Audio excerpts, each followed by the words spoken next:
You wake before the sun. Not because you want to, because the day will punish you if you don't. The air inside your house is cold and damp. Smoke from last night's fire still hangs low, stinging your eyes. The floor beneath your feet is packed earth, hardened by years of bare skin and spilled grain.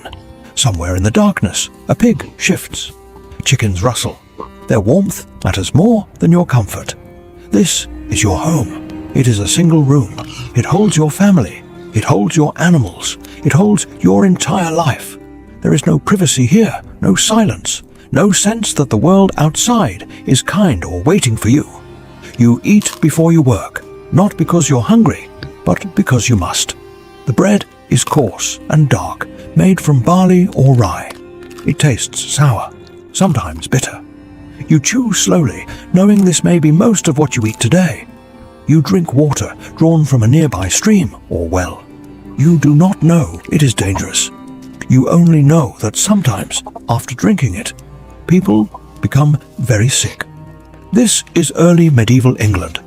And if you are here, truly here, there is one thing you must understand immediately. This world does not care if you survive. Before we talk about work, hunger, or death, there is something more important.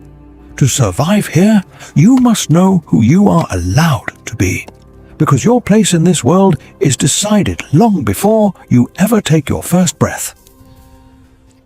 You did not choose this life, it chose you. In early medieval England, society is rigid, layered, and unforgiving. Power flows downward, labor flows upward, and almost everyone exists at the bottom. Roughly 8 or 9 people out of every 10 are peasants. Of those, the majority are serfs. That is what you are. A serf is not a slave, but do not confuse that with freedom. You are legally bound to the land you work, not to a person, but to an estate, the fields, the pastures, the woods. They own you as surely as chains would, even if no one calls it that. You cannot leave without permission. You cannot sell your labor elsewhere. You cannot decide to start over in another village. If you run, you are hunted and returned. Your name is written into manorial records. Your obligations are inherited. If your father was a serf, you are a serf. If you have children, they will be too. This is not temporary. This is permanent. From the outside, the system appears stable. The Lord owns the land. The church owns your soul. You work, and in return, you are protected. But protection is conditional. You owe labor several days a week on the Lord's land. This is not optional. You owe rent in produce. You owe seasonal taxes. You owe extra labor during harvest, whether your body can manage it or not. Miss these obligations, and punishment follows. There is no appeal court, no contract to renegotiate, no safety net. The system survives because you have no alternative. Now that you understand who you are, the next question becomes unavoidable. What does this life actually demand from your body every single day? Your work begins at dawn, not at a comfortable sunrise, at first light, when the air still bites and your muscles are stiff from yesterday's labor. The agricultural year governs everything. Your calendar is not weeks or months. It is tasks. Plowing in spring, sowing seed, weeding, harvesting in summer, threshing grain, preparing fields again. You work with tools that would feel primitive even to someone a few centuries later. Wooden plows tipped with iron, sickles that dull quickly. No machines, no animals strong enough to replace you. When the weather turns bad, work does not stop. Rain soaks your clothes. Cold cracks your skin. Heat drains your strength. In winter, there is still work. Repairing fences, tending animals, hauling firewood. Your body never fully rests. Injuries heal slowly, if at all. Broken bones often heal wrong. Infections spread. A cut can kill you. Many men in their 30s already walk like old people. We know this from skeletons. Archaeologists, examining early medieval remains, find worn joints, compressed spines, healed fractures, and signs of chronic malnutrition. Bodies shaped by work that began in childhood and never stopped. This is not heroic labor. It is survival labor. All of this work has one purpose. Not wealth, not comfort. Just enough food to keep going. But food here is a fragile promise. Your diet is painfully narrow. Most days you eat bread, coarse, dense, and dark. It is made from barley or rye, sometimes mixed with whatever grain was cheapest that year. Alongside it, a thin porridge. Vegetables help if your small garden produces enough. Beans, peas, onions, occasionally cabbage. Meat is rare, not because animals are scarce, but because hunting is forbidden. Forests belong to the nobility. Killing deer or boar without permission is a serious crime. Even gathering fallen wood can bring punishment. If you are caught poaching, the penalty may be fines, mutilation, or worse. So meat is saved for feast days, if your lord allows it, or for moments of desperation that risk everything. You do not starve every day. But hunger is constant. Even in good years, the diet lacks protein and essential nutrients. In bad years, it becomes deadly. One bad harvest can mean famine. 2 in a row can empty villages. No details needed. Everyone understood what that meant. But even if you manage to eat, there is another daily gamble you cannot avoid. You drink water every day, and every day you risk disease. Rivers serve multiple purposes: drinking, washing, dumping waste. Wells are shallow and easily contaminated. Animal waste, human waste, decay. It all seeps into the same sources. There is no understanding of bacteria. When sickness comes, it feels random. Dysentery spreads fast. Typhoid lingers. Fevers burn through households. Dehydration kills children quickly. Adults last longer, sometimes long enough to infect everyone else. Even monasteries, often cleaner than villages, suffer outbreaks. There is no cure, only prayer, rest, and hope. And when the day finally ends and you return home, there is no true relief waiting for you, because your house, like everything else, carries its own dangers. Your house is built quickly, cheaply, and close to others. Wattle and daub walls, wooden frames, thatch roofs. Fire is always nearby, and always dangerous. There is no chimney. Smoke escapes where it can. Your lungs pay the price. Animals sleep inside with you in winter. Their warmth keeps you alive. Their waste fills the air. Fleas thrive. Lice are common. Rats move freely. Overcrowding spreads disease. Parasites weaken already tired bodies. Your home protects you from rain and wind. It does not protect you from illness. By now you may be wondering, how long can anyone live like this? The answer depends on when you are born, and whether you survive childhood at all. You may hear this number, 30 to 35 years. It sounds shockingly low, but it hides the truth. Around 1/3 of children die before the age of 5. If you survive childhood, your chances improve. Some people live into their 40s, 50s, even older. But death is never distant. An infection, a bad winter, an accident in the fields. Life is fragile, and sometimes death comes from a source no one understands at all. Poison. The next danger is invisible, misunderstood, and terrifying when it strikes. You've learned how you live. Now you need to understand how easily it can end. In early medieval England, death is not rare. It is not dramatic. It is ordinary. It comes quietly, often without explanation, and when it does, there is no one who can truly stop it. There is something killing people in this world. No one is trying to poison anyone, no enemies, no plots. And yet, people sicken. Their minds break. Their bodies fail. The cause is hidden in plain sight. In wet years, a fungus grows on rye. It looks harmless at first, dark growths replacing healthy grain. When ground into flour, it disappears entirely. Bread looks normal. It tastes normal. Then the sickness begins. Hands cramp, muscles seize, people scream in pain, some convulse uncontrollably, some hallucinate, some feel an intense burning in their limbs, as if they are on fire from the inside. Villagers say God is punishing them, priests preach repentance. But the real cause is the bread they eat every day. Entire communities can be affected at once.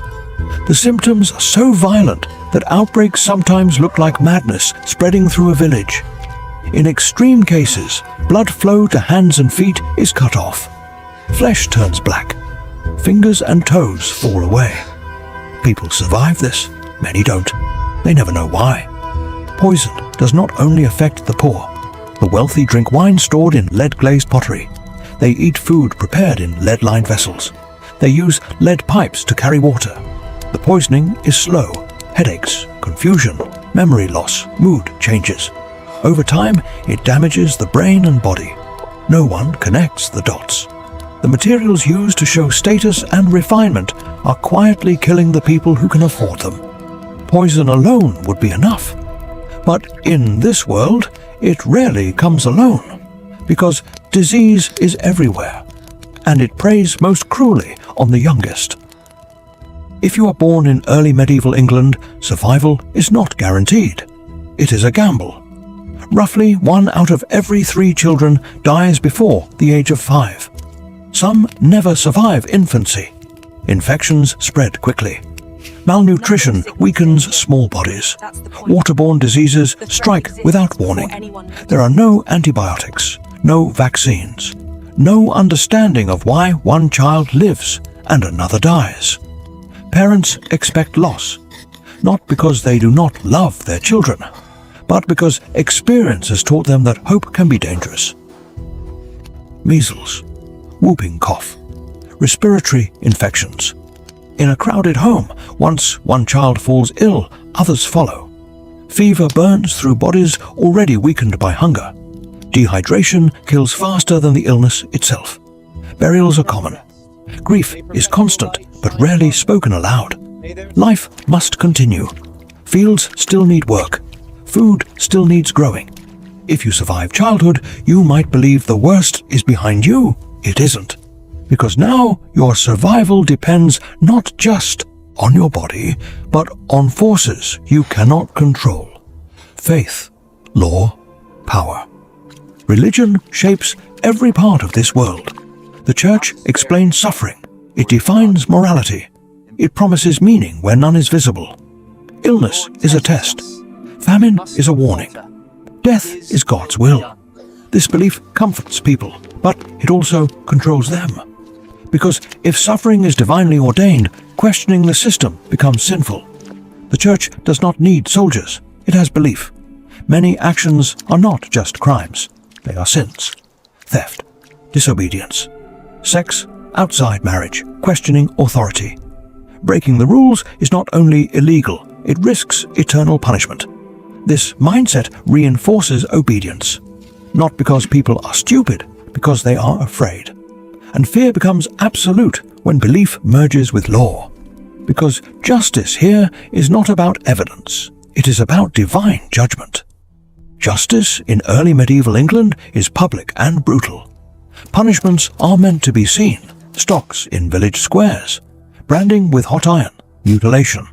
The body becomes a warning to others. But the most terrifying aspect of justice is something else. Trial by ordeal. If you are accused of a serious crime, guilt is not decided by witnesses or investigation. It is decided by God. You may be forced to carry a red-hot iron, reach into boiling water, be thrown into a river. Your wounds are inspected days later. If they heal cleanly, you are innocent. If they fester, you are guilty. If you drown, God judged you innocent. This is not metaphor. This is law. In theory, the law applies to everyone. In reality, it does not. The wealthy can pay fines. The powerful can negotiate. The poor endure punishment. Justice is another tool of control. By now, the dangers should feel overwhelming. But there is one final threat that dwarfs all others, because it destroys not just individuals, but entire communities. War. War is not a rare disaster in early medieval England. It is expected. You do not choose it. When your lord calls, you go. Not because you are trained, but because refusal is a crime. You leave your fields, your animals, your family. You are not a soldier. You are a farmer handed a spear. There is no armor, no preparation, no promise you will return. Even if you survive, the damage is already done. Your crops rot while you are gone. Your family struggles without you. And sometimes war does not come from nearby lords. It comes from the sea. No warning. Ships appear. Villages scatter. Food taken. Animals stolen. Homes burned. People carried away. When the raiders leave, they take the future with them. Fields go unplanted. Hunger follows. Some villages never recover. They are abandoned, erased. This is the truth about war in this world. It does not need to kill you to destroy your life. Sometimes it only needs to pass through once. By now, you understand how dangerous life is in early medieval England. Hunger, disease, violence, poison. But not everyone faces this world the same way. If you are born a woman, survival becomes narrower from the very start. Your place is decided before you can speak. Religion says it is natural. Law enforces it. Custom repeats it until no one questions it. You are taught that obedience is virtue, that suffering has meaning, that Eve's mistake explains your position in the world. And questioning this is not rebellion, it is sin.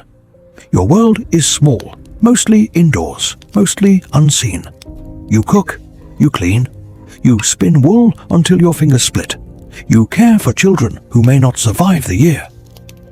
You tend animals. You work the fields when labor is short. Without your work, households collapse. Without households, the estate fails. And still, you remain subordinate. Marriage is not romance. It is arrangement. You marry young, often in your teens. Not because you are ready, but because labor is needed. Land must be worked. Children must come. Once married, your identity merges with your husband's. Property is his. Decisions are his. Leaving is not an option. But none of this is the greatest danger. That comes later, because childbirth is not an event here. It is a gamble. There are no doctors, no antiseptics, no understanding of infection, only midwives, experience, and prayer. Some women survive again and again. Others die the first time. And no amount of obedience protects you. This is what survival looks like if you are born female in this world. Not heroism, not tragedy. Endurance until it ends. And yet, this world does not collapse. It should. By every modern measure, it should. But it doesn't, because people bend. They lower their expectations until survival itself becomes success. Living past 40 is a victory. Seeing a child reach adulthood feels miraculous. Hope here is not about progress. There is no belief that life will get easier. Hope is smaller than that. A harvest that doesn't fail. A winter that doesn't kill. A child who wakes up healthy. These moments are enough to keep going. And that is the truth people miss when they look back and ask, how did anyone survive like this? They didn't survive because life was kind. They survived because they adapted to cruelty. They endured. Not because the world cared, but because stopping meant disappearing. So, when you imagine early medieval England, don't picture castles and kings. Picture ordinary people waking before the sun, working bodies already worn down, living in a world that offered no safety, and choosing every day not to vanish. That is early medieval England, not a heroic age, not a romantic one, a world that did not want you to live, and the people who lived in it anyway. If you want to keep walking through worlds like this, lost societies, forgotten lives, and history as it was actually lived, subscribe to Worlds Before Us and tell me in the comments. Could you have survived this world?